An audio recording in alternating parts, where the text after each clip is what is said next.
Hello. Ẹ̀yin èèyàn mi, ẹ ṣé gan-an ni, ẹ ṣé ń tẹ́tí sí wa. Ẹ kú iṣẹ́. Bẹ́ẹ̀ ni o, ni Ashley. Ashley mọ̀ pé kábíyèsí ò nífẹ̀ẹ́ òun láti ilẹ̀. Ó kàn tán rẹ̀ ni. Ó kàn wá nú ààfin yẹn. Ó kàn fẹ́ máa create wàhálà ni. Torí kìí ṣe genuine love ni kábíyèsí love ẹ̀. Òun kẹ̀dẹ̀rẹ́ náà mọ̀, kì í ṣe pé bóyá àhesọ àbí kéèyàn kàn máa sọ nǹkan téèyàn ò mọ̀. Irọ́ dẹ̀ ni, gbogbo wa la mọ̀ pé fífẹ́ tí kábíyèsí fẹ́ gbogbo wọn láàfin yẹn. A mọ àwọn tó nífẹ̀ẹ́ sí, a mọ àwọn tí ò nífẹ̀ẹ́ sí, a mọ àwọn tó ń fi wàhálà, tó ń fàjọ̀gbọ̀n láti jẹ́ kí kábíyèsí nífẹ̀ẹ́ wọn dandan tí ò dẹ̀ yẹ kó rí bẹ́ẹ̀. Wọ́n ní ilé tá fi tọ́mọ, ìrì ló máa wò. Ilé tá fi tọ́mọ, ìrì ló máa wò. Wọ́n ní Ashley, ó ṣà ń wá. Ṣé ẹ rí bí Ashley ṣe wà yìí? Ó dàbí èṣù tí wọ́n ń béèrè lọ́wọ́ ẹ̀ pé Dágónì, kí ló ń wá káàkiri? Kí ló ń wá káàkiri? Wọ́n á lé ẹ bí wàá yọjú sọ́hùn. Wọ́n á tún lé ẹ lọ́hùn, wọ́n á tún yọjú sí ọ̀hún. Kí ni problem ẹ̀? Ó ní problem. Ó lóun ò ní problem. Òun wá gbogbo àwọn tó ń sọ wípé àwọn fẹ́ sin Ọlọ́run. Pé ṣèbí Ọlọ́run ti lé òun kúrò ní ọ̀run. Òun wá sáyé, ó wá fẹ́ gbogbo àwọn tí ó wá rò pé òun máa jèrè wọn láyé yìí. Ayé yìí tó òun ní pé kí Ọlọ́run kó mú ọ̀run tiẹ̀ dání o. Bẹ́ẹ̀ tó òun á sọ fún Ọlọ́run pé gbogbo àwọn tó dá sáyé pé bóun ṣe máa victimize wọn nìyẹn. Òun la fi ń rí tí èṣù tó pọ́n àwọn kan lójú o. Ìyẹn àwọn tí ò bá gba Ọlọ́run gbọ́. Òun lè ṣù wá pọ́n lójú. Bó ṣe èṣù ṣe wà yẹn, kò ń support àwọn tó tiẹ̀ tó ń support ẹ̀. Ó máa ní because òun mọ̀ pé òun ò rí nǹkan kan dá. Ṣẹ́mi ni èṣù fẹ́ dá ni. Sátánì ò lè dá ẹ̀mí sí. Àbí ẹran ara ló fẹ́ dá. Àbí ìwà èèyàn ni Sátánì lérò pé òun lè fún èèyàn.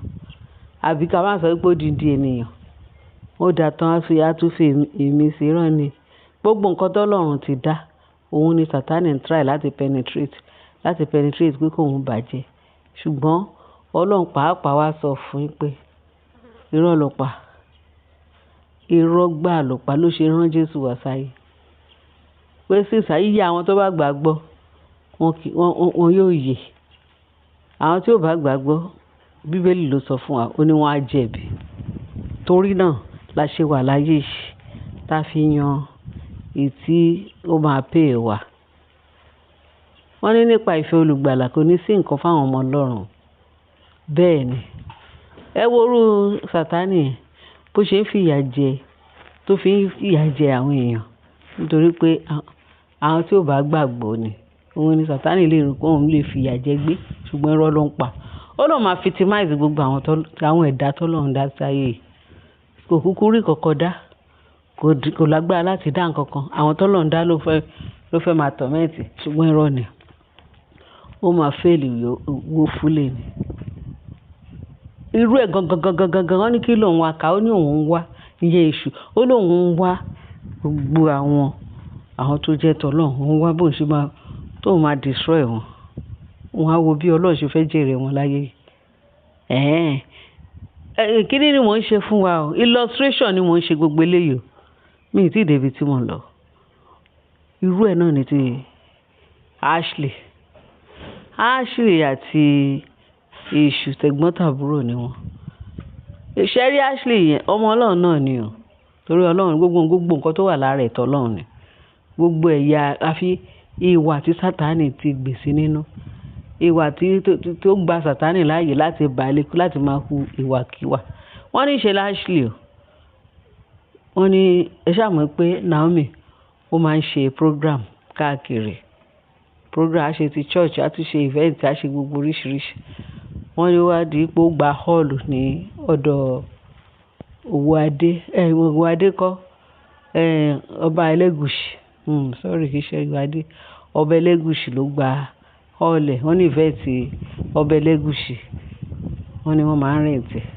Ashley ẹbí Naomi ṣe rẹ́ǹtì hall ọba Elégùṣì ni wọ́n dẹ̀ ní ìṣepọ̀fẹ́ ló bá dé o wọ́n ní kábíyèsí pé tẹ bá rí hall yẹn pé ó gba many people wọ́n ní kábíyèsí sanwó ẹ̀ kò sọ pé torí pé Elégùṣì jẹ́ ọ̀rẹ́ òun kó gbà lọ́fẹ̀ẹ́ ẹni ẹlẹ́ni fi nǹkan yẹn fi ń ṣe kiri ó dẹ̀ sanwó bí àwọn ará àtàṣe máa ń sanwó wọ́n ní wọ́n decorate bẹ̀yẹ tó jẹ́ pé àwọn event planner àwọn vendor so àti gbogbo everything gbogbo nǹkan tó lè ṣe láti prepare fún program yẹn wọ́n ní party wá di ọ̀la o wọ́n ní wọ́n ń ṣe pọ́pọ́ ṣe wọ́n ní tẹ́ bá rí bẹ́ẹ̀ kájé kújòkó ìwé tán fi decorate ẹ kúkú mọ́ àwọn event planner tó wá ṣe fún yín wọ́n ní kò tẹ̀ sí ìtì kábíyèsí ò sanwó wọn ó sanwó fún wọn fínífíní wọ́n ní bẹ́ẹ̀ yẹn gbẹ̀rẹ̀gẹ̀jìgẹ̀ wọ́n ní event yẹn kú ọ̀la party yẹn kú ọ̀la wọ́n ní ṣe Ashley eléṣù tó máa ń hùwà bíi Sátánì wọ́n ló ti débẹ̀ irú èṣù tó lọ sí ọgbà Édẹ́nì nígbà yẹn láti lọ tàn Éfà pé Éfà ẹ kú iṣẹ́ o bàbá yín ọkọ ẹ̀ nǹkan ìyẹn ni àkó wà lápá kan tó ń wá wọ́n torí Ọlọ́run nìkan bójútó ààfin bójútó gbogbo ọgbà Édẹ́nì yẹn tó tà lọ sápá kan ibi tí ibùdó wọn tán máa ń sinmi sí tí wọ́n bá dé tí ọkọ ẹ̀ bá dé ibi tó máa ń sinmi sí ní ejò èṣù burúkú yẹn tó wá lọ ya ejò tó lọ bá Éfà pé báyìí ó ṣàtàn ṣá irú ẹ̀ ní tí ẹ sọ pé Ashley ó wá di èṣù ó lọ sí ọ̀dọ̀ ẹni tí ọ̀dọ̀ àwọn event planner ẹ kú ṣẹ́mbẹ̀ wọ́n ní kì í ṣe bí lẹ fẹ́ lò wọ́n ní kì í ṣe bí lẹ fẹ́ lò pé event tán sọ pé wọ́n fẹ́ lò pé wọ́n ní wọ́n máa fún yín wọ́n náà máa sọ fún wa o pé ṣùgbọ́n ẹ bẹ̀rẹ̀ sí ní dismantle gbogbo nǹkan tó wà níbàyí nítorí kì í ṣe bí wọ́n ní ṣe ni event planner ní kí ló ń jẹ bẹ́ẹ̀ tó ti san owó tó ti ṣe gbogbo ẹ̀ tá ti ṣiṣẹ́ rẹpẹtẹ báwo ló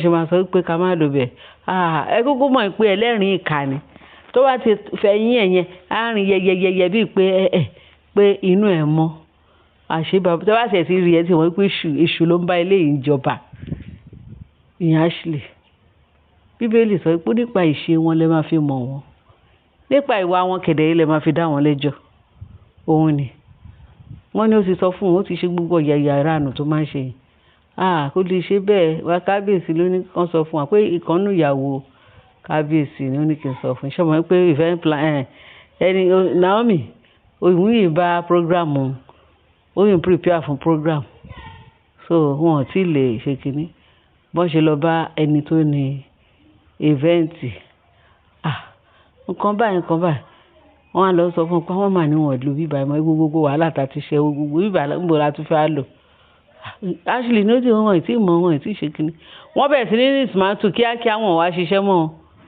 wọn progress wọn continue láti sọ pé kó tó máa ṣe gbogbo decoration wọ́n ṣáà stop àwọn nínú àwọn tó ní àwọn family Elégùṣì wọ́n lọ bá Elégùṣì pé wọ́n àti ń disman ṣé wọ́n lo bíbá ẹ̀ mọ́ ni wọ́n lo event yìí yẹn mọ́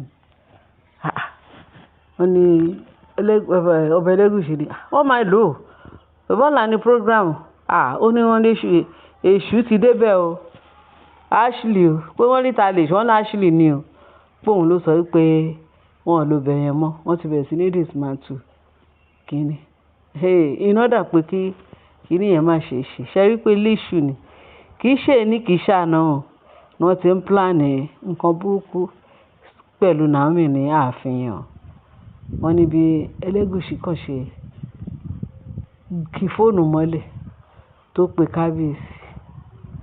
kábíyèsí wọ́n ní kábíyèsí wọ́n ló dàbí pé kábíyèsí ò gbé fóònù wọ́n ní ṣe lọ́ba Elégùṣì tó gbọ̀nà Ifẹ̀ pé òun fẹ́ lọ bá Ashley ní ilé kì í ṣe eléyìí ò ṣe ọ̀rọ̀ fóònù kóun bá sọ̀rọ̀ lójúkò kó sọ fóun lójúkòrójú pé ìvẹ́ǹtì ohun pé wọ́n ní kán má lò mọ́ pé wọ́n náà fẹ́ lò bòmíì kó wá sọ fún òun. Wọ́n ní because ọgọ́ta owó aláàrù máa pè náà, ṣùgbọ́n Ọba Elégùṣì pẹ̀lú oore ọ̀fẹ́ bó ṣe ní oore ọ̀fẹ́ gan fún Naomi, ó tún ní oore ọ̀fẹ́ pẹ̀lú kábíyèsí, òun àti kábíyèsí ọ̀rẹ́ ni. Jẹ́ kóun tiẹ̀ lọ sáàfin, kóun lọ bá ọmọ tó pe rẹ̀ ní Ashley yẹn tó jẹ́ pé èṣù ń bá jàjàkadì nínú ayé. Wọ́n ní bí Elégùṣì ṣe dé ibẹ̀ yẹn ló bá kábíyèsí ẹ gbọ́ báwo ló ṣe jẹ́, wọ́n lé èṣù tẹran wá pé kó lọ sọ fún wọn pé wọ́n lo ìvẹ́ǹtì mọ́ pé ń bolẹ́ tó fẹ́ lò.